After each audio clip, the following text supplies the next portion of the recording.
Estou aqui para gravar mais uma aula da nossa disciplina de Música no Brasil 3, esses tempos de pandemia que a gente não pode estar presencialmente, então estou gravando o vídeo aqui sem edição, vou só gravar mesmo falando. Dessa vez estou tentando usar um fone com microfone, ver se melhora um pouquinho o áudio, da última vez não ficou muito bom.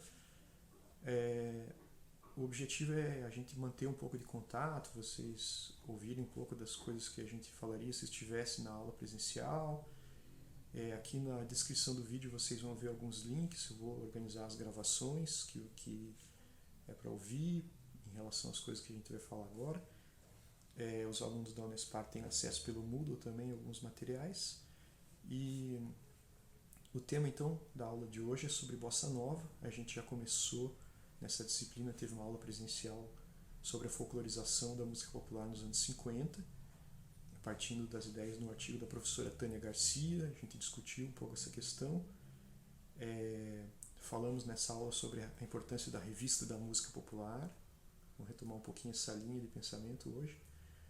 Aí a outra aula foi um outro vídeo que eu gravei, que esse está disponível no canal no YouTube, que era sobre o samba canção nos anos 50, o mercado musical, as boates do Rio de Janeiro, os discos, as rádios. A gente se baseou muito nas informações do livro do Rui Castro, A Noite do Meu Bem, embora eu tenha ressaltado bastante no vídeo a importância de fazer uma leitura crítica do livro, do ponto de vista acadêmico. O livro tem problemas de concepção, mas do ponto de vista das informações, né, um livro bastante jornalístico, é um livro que tem informações muito relevantes. O Rui Castro é um autor muito conhecedor do tema.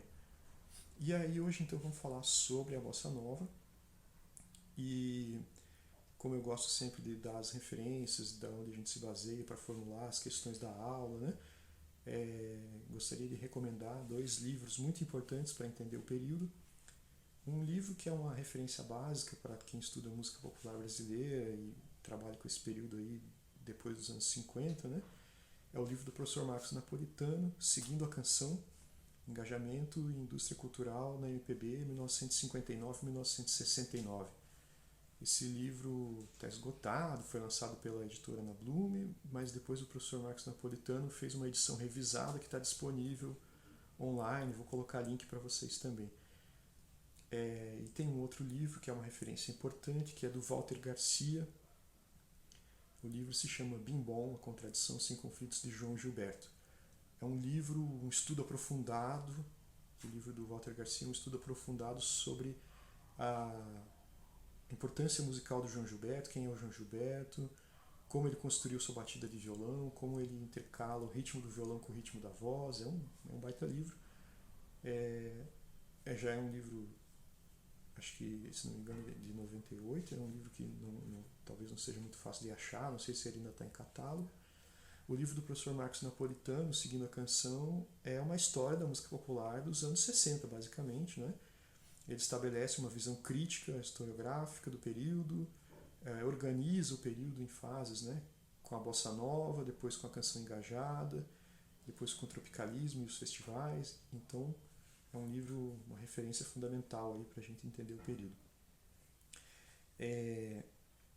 Uma das coisas que acho que é uma marca importante da Bossa Nova na música brasileira, né? Bossa Nova, então, quando a gente fala em Bossa Nova aqui, né, eu estou pensando num movimento que aconteceu num período histórico específico. A Bossa Nova foi um movimento que aconteceu entre 1958 e 1962. A maioria dos movimentos, dos acontecimentos históricos, é difícil de você periodizar com tanta clareza, porque as coisas não mudam assim de um dia para o outro, né? Mas a Bossa Nova, curiosamente, existe um discurso sobre a Bossa Nova que tem uma periodização muito clara, e eu vou explicar um pouquinho para a gente poder pensar isso aí. Não vai ser difícil de entender por que essa periodização é pensada dessa forma. Então, estou pensando aqui em Bossa Nova como um movimento histórico, porque também é possível usar o termo Bossa Nova significando um tipo de canção, um tipo de composição, um estilo musical, né? Por exemplo, essa música é Bossa Nova porque tem acorde com nona, tem acorde com 13ª, né? Dissonância, não sei o quê. Ou existe uma batida de Bossa Nova no violão. Nesse sentido, Se você pensar em bossa nova como uma questão estilística, a bossa nova ainda tem gente, pode ter gente compondo bossa nova agora, né? Estamos em 2020. Mas não é disso que a aula trata, né? O tema é a bossa nova como movimento histórico. É um período muito específico em que um grupo de músicos, compositores, cantores se articulou, gravou, foi discutido na imprensa, né? E virou, de certa forma, uma referência. A bossa nova é uma referência incontornável para quem pensa em cultura brasileira e música popular brasileira. Por quê? Porque ela estabeleceu quase que se tornou um padrão de qualidade, um padrão de modernidade. Então, falar em bossa nova é falar sobre hierarquias culturais, sobre estabelecimento de valor na música popular. É uma discussão muito importante para entender a música brasileira.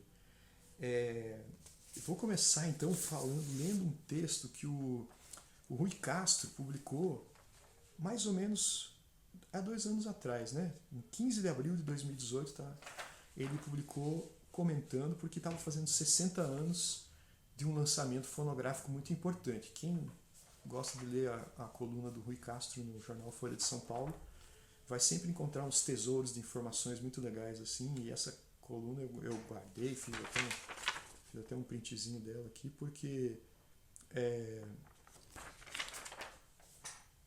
é um texto bem interessante, né? E o Rui Castro fala assim no texto dele. O título é Saiu Dolores, Entrou Elisete. Canção do Amor Demais, o LP com canções de Antônio Carlos Jobim e Vinícius de Moraes, interpretadas por Elisete Cardoso, está fazendo 60 anos. Foi gravado em fins de fevereiro de 1958 e lançado por esses dias de abril daquele ano. É inacreditável, ao escutá-lo, ninguém que desconheça essa informação lhe atribuirá idade tão avançada. Era o que podia haver de moderno em 1958. Hoje é apenas eterno. A modernidade estava nas harmonias de Tom Jobim, nas letras de Vinícius e na participação em algumas faixas, a principal era Chega de Saudade, do jovem violonista João Gilberto, 26 anos, acompanhando Elisete e dando o ritmo do samba, uma bossa desesperadamente nova. Uma batida de violão que não por acaso logo seria classificada como uma bossa nova e crismaria um novo ritmo, a bossa nova. A eternidade era garantida, claro, pela interpretação de Elisete Cardoso. Eu li só metade da crônica, porque depois ele vai contar uma anedota aqui de que quem deveria ter gravado o disco era Dolores Duran, e de última hora acabou ficando a Elisete Cardoso. São informações de bastidores que o Rui Castro sempre tem nos textos dele, muito interessantes. Mas esse trecho que eu li já reforça uma questão fundamental, né? O Rui Castro sabe e está contando para os leitores dele na crônica que a bossa nova tem um marco inicial. E quando que é? Lá por abril de 1958 saiu um disco da Elisete Cardoso cantando canções do Tom Jobim. O nome do disco é Canção do Amor Demais. Nesse disco o João Gilberto participa, se não me engano, em 2 faixas, e a participação mais famosa, que teve mais repercussão, é a da música Chega de Saudade. Os cronistas contam, né, como você vê um pouquinho nesse texto do Rui Castro, que o violão do João Gilberto nessa faixa do disco, depois vocês vão ouvir, que eu vou colocar aí na descrição o link, vocês precisam ouvir, o violão do João Gilberto estabelece a batida da bossa nova. Já vamos voltar a esse ponto, porque eu quero comentar mais um outro aspecto importante. Esse período da bossa nova, né, 58 a 62, ele coincidiu também com uma época em que estava acontecendo uma coisa interessante na música brasileira, que era uma mudança muito relevante, porque a música brasileira ela estava deixando de ser apenas um assunto do entretenimento, do mundo do rádio, do mundo do disco, para se tornar um assunto da história, da cultura brasileira. É bem nessa época que começaram a sair uma série de livros de história da música popular. Livros de história da música brasileira já existiam desde que os modernistas como Mário de Andrade, Luiz Heitor Correia de Azevedo vinham tentando explicar o Brasil a partir da música, né? Então, nos anos 40, 50 já tinha livros de história da música brasileira. Mas para esses autores modernistas, a música que eles tinham em mente era a música do Villa-Lobos, a música do Camargo Guarnieri, eram os compositores que escreviam partitura para tocar em concerto.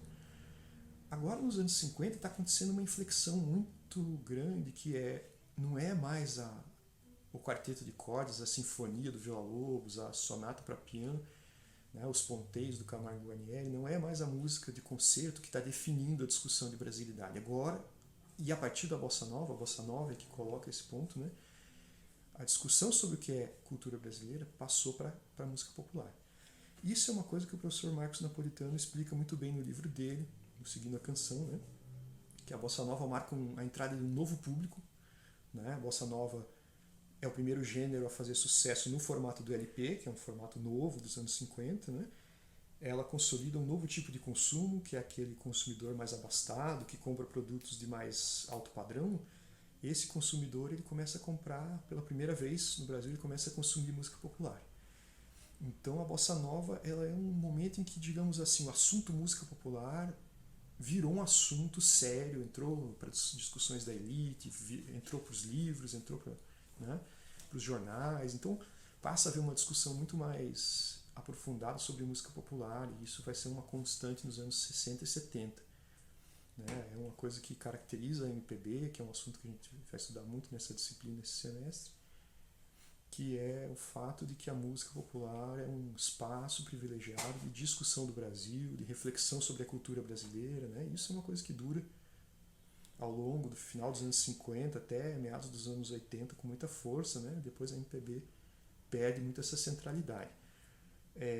E aí os livros que foram surgindo nessa época e colocaram essas questões em pauta, né? Vários livros muito importantes, mas um deles é o livro do Ari Vasconcelos, O Panorama da Música Popular Brasileira. Esse livro do Ari Vasconcelos estabeleceu uma interpretação muito séria, né? Estabeleceu de modo muito sério uma interpretação do que é a música popular brasileira, como organizar uma compreensão dessa música popular brasileira, e até as primeiras periodizações, né? Como organizar uma lógica histórica. É o Ari Vasconcelos que faz isso nesse livro. Né? O Ari Vasconcelos é um jornalista especializado no assunto, escreveu depois muitos outros livros, ele já tinha sido colaborador da Revista da Música Popular, um pouco antes da Bossa Nova. A Revista da Música Popular circulou entre 1954 e 1956. E olha só que interessante o que o Ari Vasconcelos propõe. Né? O livro dele tem 2 volumes, Panorama da Música Popular Brasileira, foi publicado em 1964. Ele faz uma análise, né, ele estabelece padrões de análise e de periodização.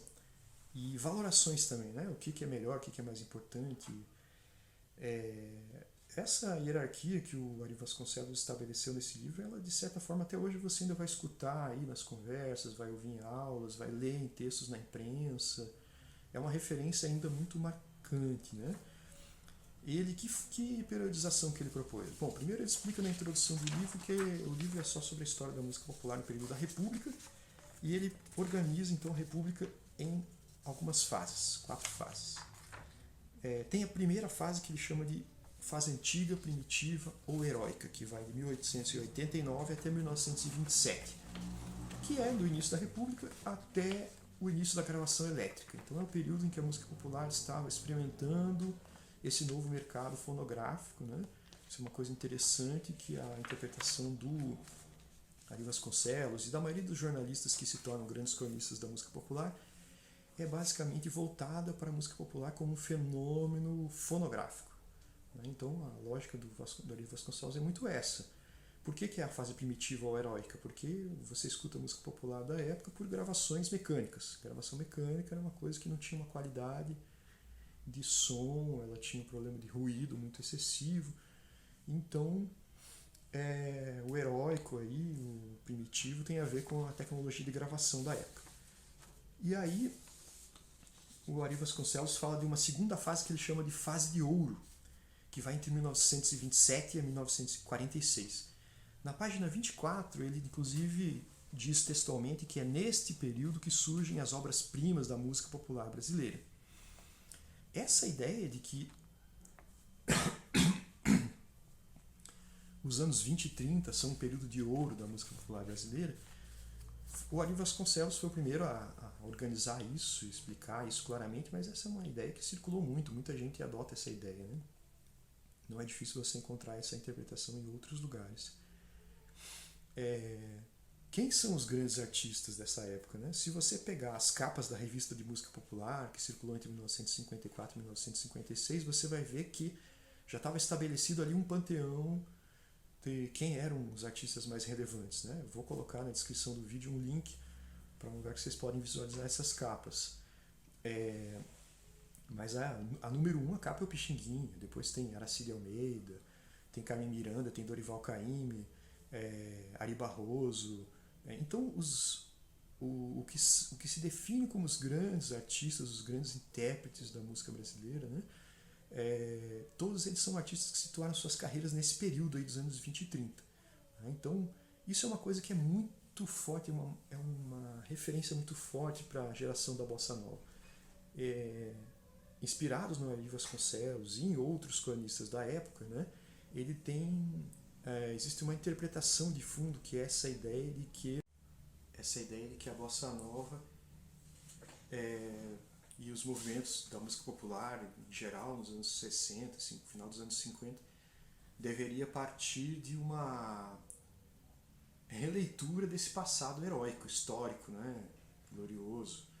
Então, aquilo que o Ari Vasconcelos chama de fase de ouro, né, que alguns na época vão chamar também de velha guarda, né,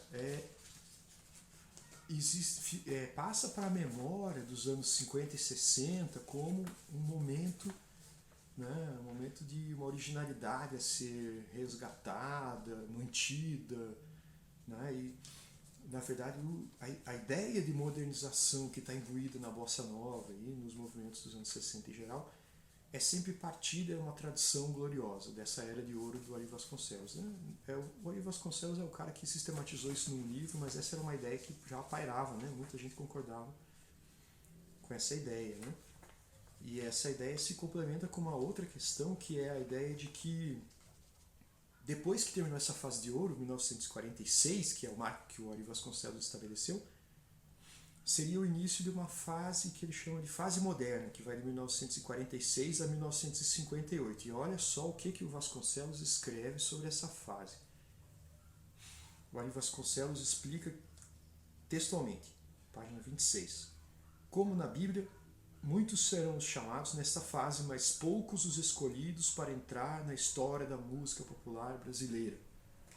Então, o que Ari Vasconcelos está usando essa metáfora religiosa aí, né, justamente dizendo que tem uma fase de ouro, que vai de 27 a 46, com os grandes nomes da música popular, e tem uma fase que seria essa fase aí desprezível, né? Nada de bom aconteceu, né? Na fase de ouro foi o período em que surgiram as grandes obras-primas da música popular brasileira.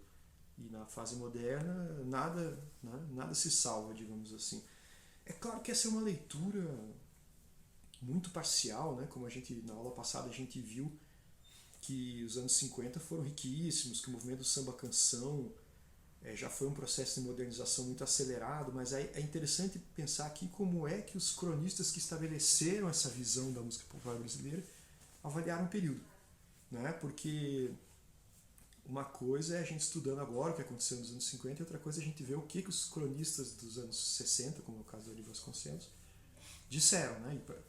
Para a mentalidade dele, os anos 50, né? Os anos de 46 a 58, é um período desprezível. Né? 1958, para o Vasconcelos, é o período que inaugura uma nova fase, que ele chama de fase contemporânea, e que claramente ele vai indicar que essa fase é uma fase que precisa ser levada positivamente. Né? Olha só o que ele fala, tá? Na página 27. Vou ler um trechinho aqui.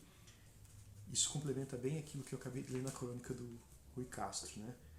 Em abril de 1958, diz o Ari Vasconcelos, nasce a Bossa Nova, ou seja, notem que o Ari Vasconcelos está marcando exatamente a data de nascimento, né? Quando a Bossa Nova, né? Aquilo que eu falei no início da conversa, de que tem um marco muito claro, né? Na história as coisas não são muito assim, mas para os cronistas esse marco é muito claro. Em abril de 1958 nasce a Bossa Nova e com ela o quarto e último período da música brasileira na República, a fase contemporânea. Curioso, a bossa nova surge em long playing, que não é absolutamente bossa nova. Canção do Amor Demais, composições de Antônio Carlos Jobim e Vinícius de Moraes, cantadas por Elisete Cardoso.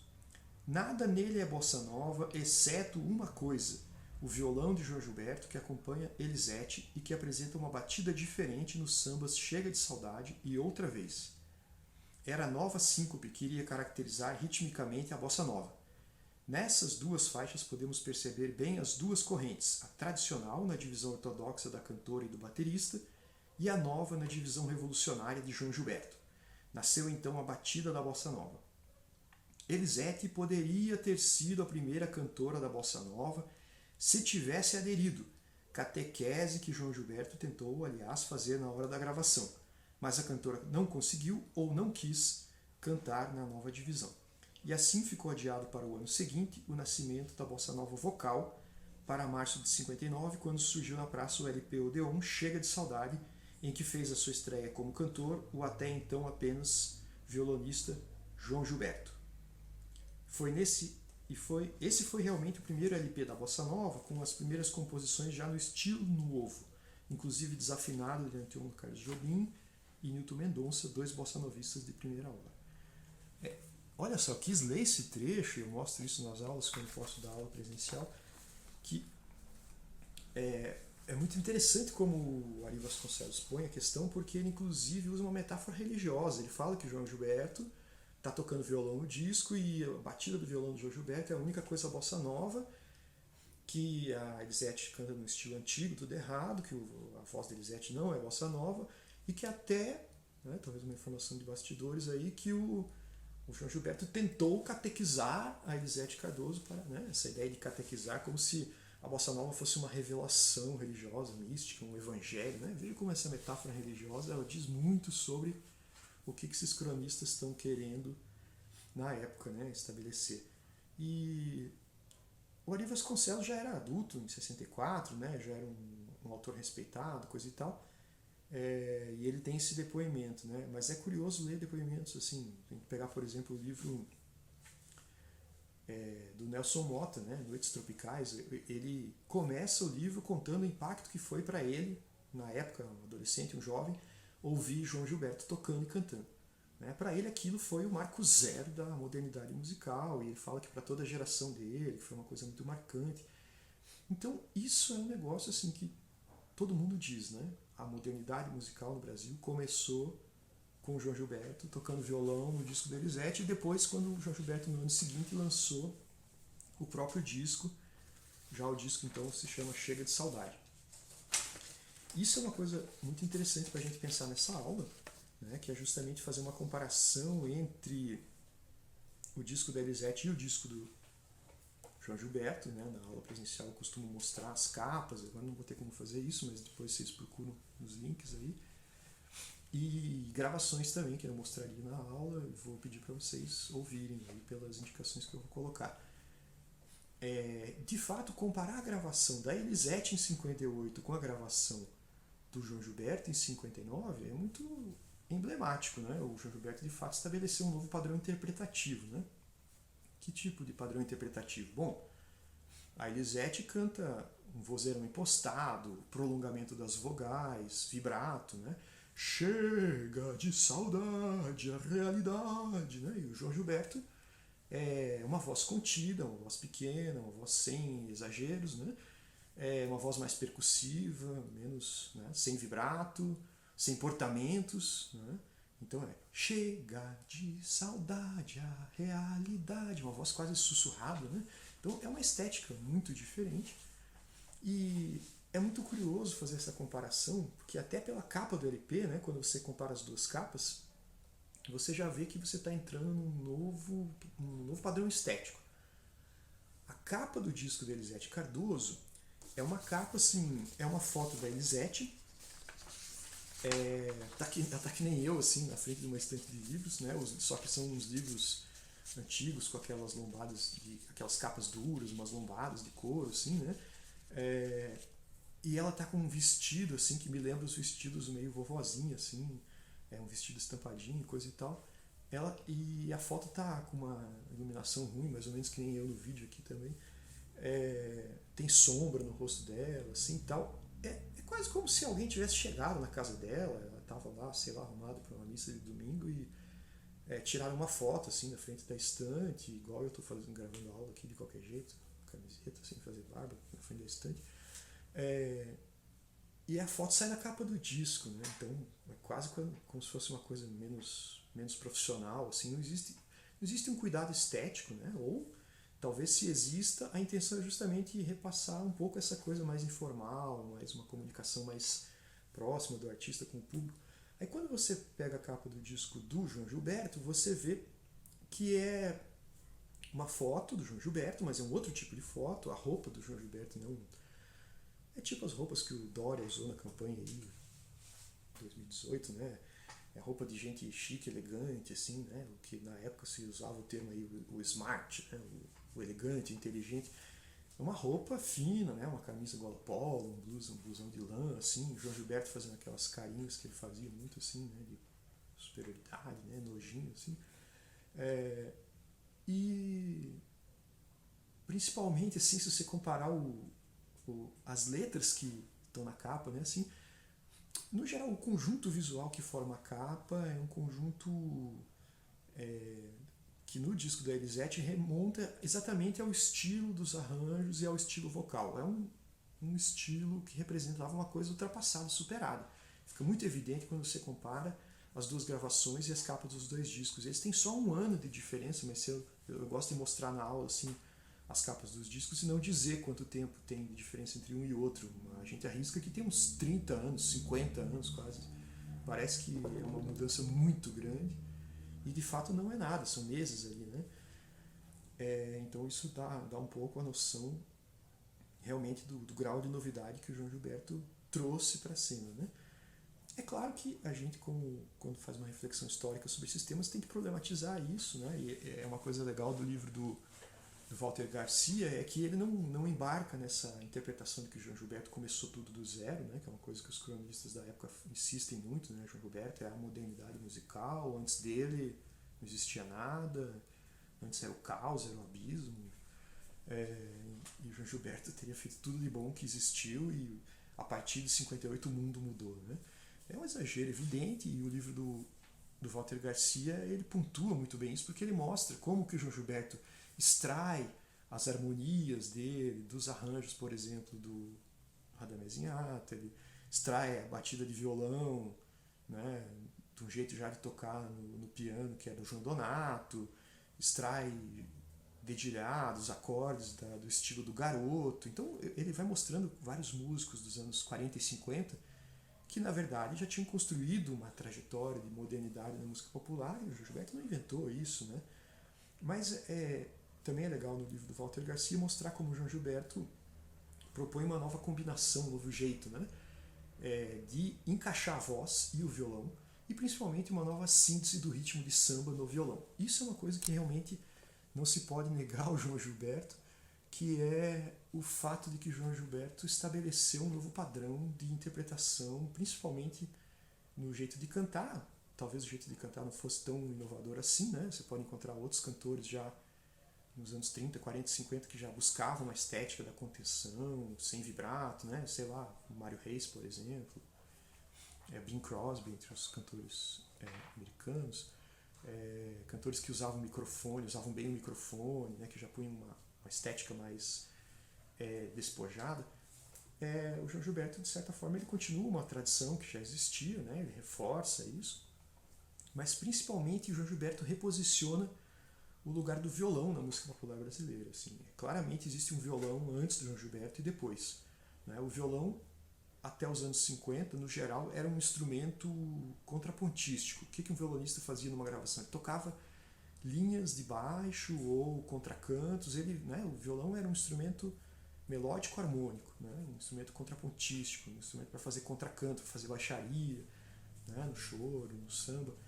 E o João Gilberto inventou esse negócio que depois todo mundo que toca violão faz isso, que o violão é um acorde na mão esquerda e uma batida na mão direita, e a batida é a do samba, e o João Gilberto, né, criou o referencial do que é a batida moderna do samba, né, como o Walter Garcia explica, é muito interessante que o João Gilberto contrapõe o que o polegar faz, tocando os baixos do acorde, com o que os outros dedos fazem, tocando o que seria o ritmo do tamborim na percussão, né? Então, como se ele colocasse o surdo no polegar, o tamborim, né?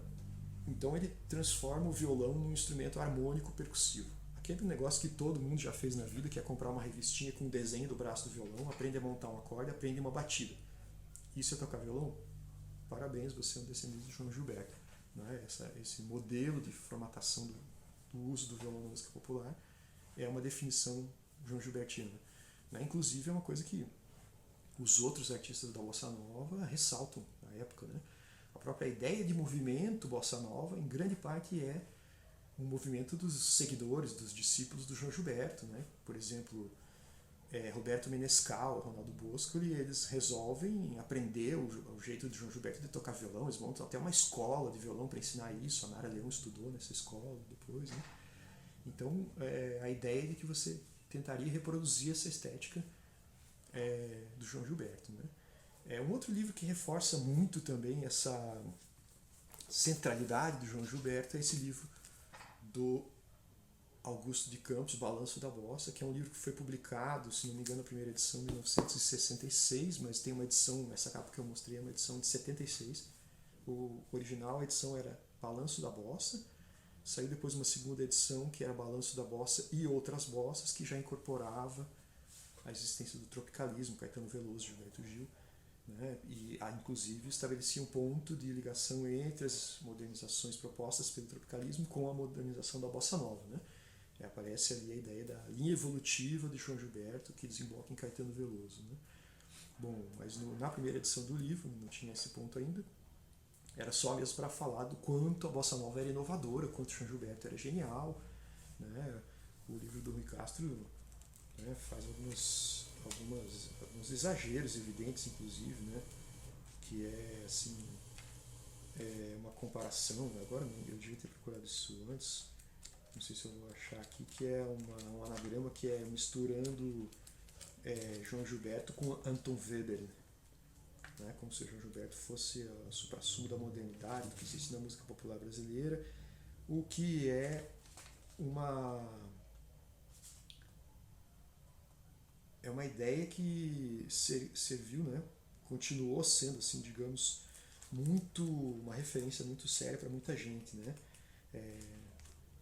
Talvez essa ideia de que o João Gilberto representa o que existe de moderno na música popular, ela é uma invenção que foi tirada a partir do livro do Augusto de Campos, né? Tá aqui, ó.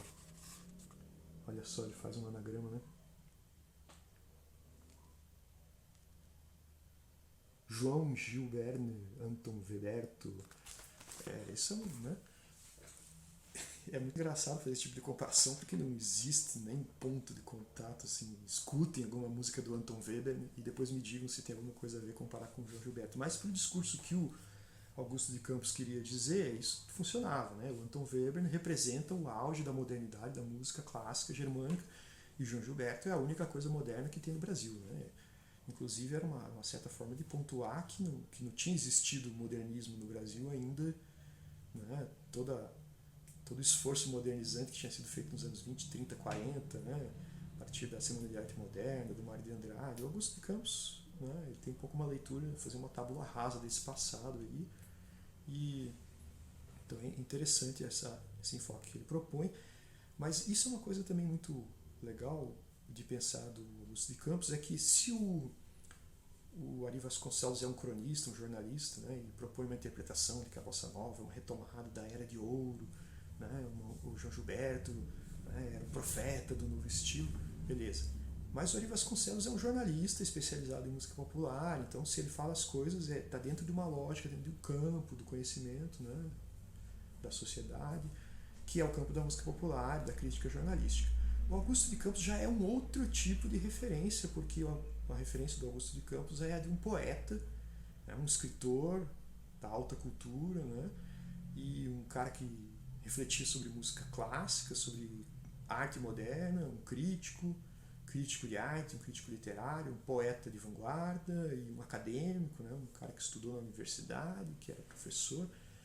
E aí, então quando um cara como Augusto de Campos chega e diz que bossa nova é o que tem de bom e do melhor, a gente pode também entender como um movimento inusitado para a época, que é a academia pela primeira vez voltando os olhos, né, a arte culta, a arte, né, a referência da alta cultura, olhando para uma música do mercado de entretenimento, a música gravada para vender disco. Pô, o João Gilberto nunca estava pensando que ele estava fazendo. Claro que ele tinha seu esmero técnico, seu ideal, mas ele fazia música para vender disco, ele não estava preocupado em causar uma ruptura conceitual. Né? Mas a universidade, né, a intelectualidade, na pessoa do Augusto de Campos, atribuiu essa função à música popular pela primeira vez também, né? E o Augusto de Campos, nesse livro, ele estabelece uma referência de que música popular também é poesia, também é literatura, também é arte sublime, né? Não é apenas entretenimento. Então isso é uma coisa muito legal, importante de refletir, né? O livro do Augusto de Campos é um marco nesse sentido e estabelece isso aí, né?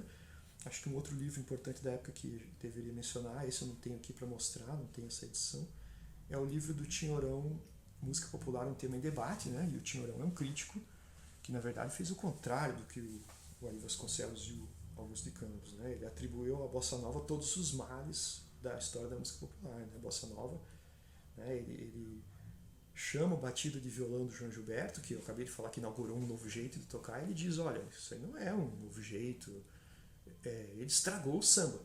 Ele chama a batida de violão do João Gilberto de violão gago. Né? É um samba errado, mal feito, o João Gilberto não sabe de nada e estragou o samba, basicamente é isso. Isso se insere numa linha interpretativa do Tinhorão, que é a ideia de que existe também um período áureo da música popular e que existe um tipo certo de música popular, que é uma coisa que o Tinhorão insiste em todos os livros dele, é que a música popular, para ser popular, tem que ser feita por pessoas das classes populares, trabalhadores pobres. Né? Então, quando jovens de classe média, na Zona Sul carioca, começam a tocar música popular, ele fala, olha, isso aí não é música popular, não é. Porque esses caras não são autênticos, eles são burgueses, não são trabalhadores. Né? Então, a lógica do Tinhorão é uma lógica sociológica e econômica, né? Ele usa um argumento sociológico e econômico para fazer uma análise estética. Então não espere do Tinhorão uma coerência estética nesse sentido. Né? Ele tem uma coerência programática do ponto de vista daquela ideia marxista de que a economia explica as coisas, né? E que você tem que, para entender a cultura, né? Você tem que entender a infraestrutura econômica, então a relação de classes, para ele é isso. Né? Então Bossa Nova é uma usurpação burguesa de uma cultura legítima que tinha sido produzida pelas classes populares. João Gilberto é um burguês que está estragando o samba. Né? O João Gilberto não só, mas o Tom Jobim, né? Por que esses músicos usam blue jeans, óculos Ray-Ban? Por que Antônio Carlos Jobim, o apelido é Tom e não Tonico ou Totonho? Né? Porque ele é um americanizado, um vendido, um estrangeirizado. Né? Então é isso, o Tinhorão estabeleceu uma interpretação crítica que também até hoje tem uma força muito grande, essa ideia de que existe uma música popular autêntica que foi criada pelos trabalhadores pobres e que o que você vê no mercado fonográfico é uma usurpação cultural, uma desapropriação, né? Ou uma apropriação cultural, né? Uma classe popular que não teria, uma classe social que não teria o direito de usar essa cultura, de se expressar através dela, né? Que são burgueses, que são urbanos, que são cosmopolitas, né? Então, acho que esses 3 livros é importante mencionar porque eles estabelecem já nos anos 60 uma leitura do que é a bossa nova e como situar isso na história da música popular brasileira. Né? Então é muito importante a gente fazer essas comparações aí, mas quero indicar também mais algumas gravações que a gente precisa comparar. Então já falei em comparar a gravação de Chega de Saudade que a Elisete Cardoso fez no disco Canção do Amor Demais, de 58, com a gravação do João Gilberto, quase um ano depois, lá no disco Chega de Saudade. Esse disco Chega de Saudade do João Gilberto é um disco que estabeleceu uma série de questões interpretativas muito importantes. Né? Tem muita coisa importante para falar sobre Bossa Nova, composições da Bossa Nova, gravações da Bossa Nova, músicos da Bossa Nova, mas não dá tempo de falar tudo isso em uma aula. Então eu escolho sempre dar esse enfoque e focar nessa questão da Bossa Nova como uma ruptura, como é que os cronistas viram essa ruptura e comparar gravações que mostram ou evidenciam isso. Né? Então, outra gravação que eu acho muito interessante comparar é quando a gente escuta uma gravação que o Silvio Caldas fez da música do Ari Barroso, Morena de Boca de Ouro.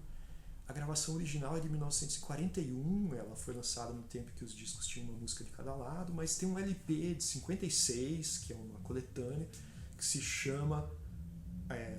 o nome do disco é Ari Barroso canta Silvio Caldas, o Silvio Caldas então cantando as composições do Ari Barroso. Esse LP então relançou, gravações tinham sido feitas na década anterior.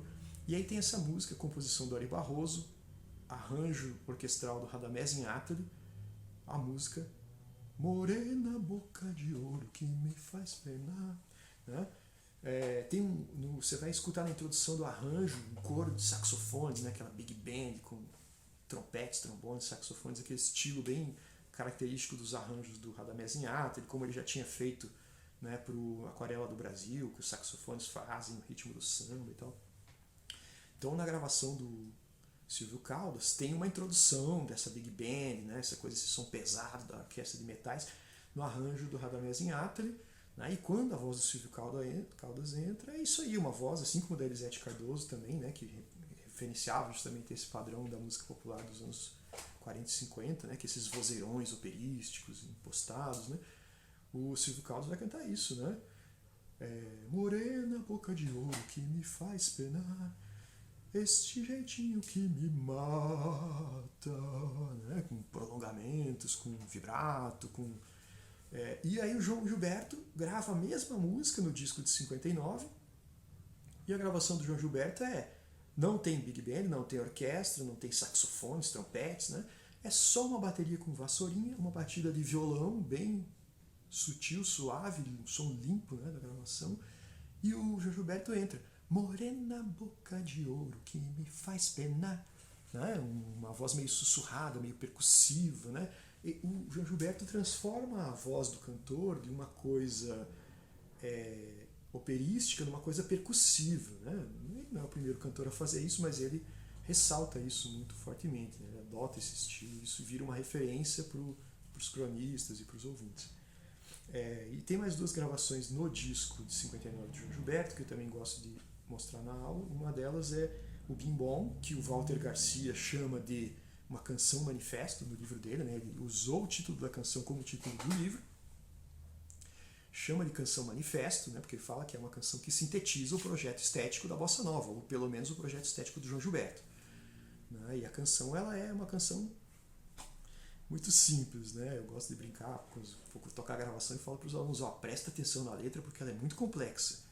E ela é bim, bom, é só isso meu baião, e não tem mais nada não, porque o meu coração pediu assim, só bim, bom, bim, né? O texto é só essas duas sílabas e uma frasezinha, mas tem a batida do violão, tem toda, né? Mas a ideia é justamente de que a modernidade está nas coisas simples, menos é mais, a contenção, sem exagero, né? Então vai se contrapor um discurso de que a música dos anos 50 e 40 também representa o exagero, a estética sobrecarregada, e a bossa nova representa a elegância, a fineza, a contenção, né? E a última canção que eu vou indicar como exemplo é uma que também tem nesse disco, que também é o João Gilberto cantando, que é uma composição do Carlos Lira, chama Lobo Bobo, né? Que é uma canção que retrata amores de classe média, né? O pai saindo na praia para paquerar uma garota e ela tá de maiô, e aí ele fala que ela é uma chapeuzinho vermelho porque ela tá de maiô vermelho, né? Então é uma canção que relata uma típica paquera de praia, coisa e tal, e que acaba simbolizando de certa forma também um pouco do que é a futilidade ou a frivolidade da temática das canções de bossa nova, que é uma acusação que vai ser feita contra a bossa nova por uma geração que chega depois de 1962, que é o que a gente vai estudar na próxima aula. Então, eu não sei se eu já falei tudo que eu devia ter falado, mas para os alunos vou colocar alguns materiais complementares aí no Moodle e também no site, mandar por e-mail e tal, e vou colocar, para quem vai se interessar aí, também nas descrições do vídeo, alguns links que remetem para essas coisas aí, e eu acho que é isso.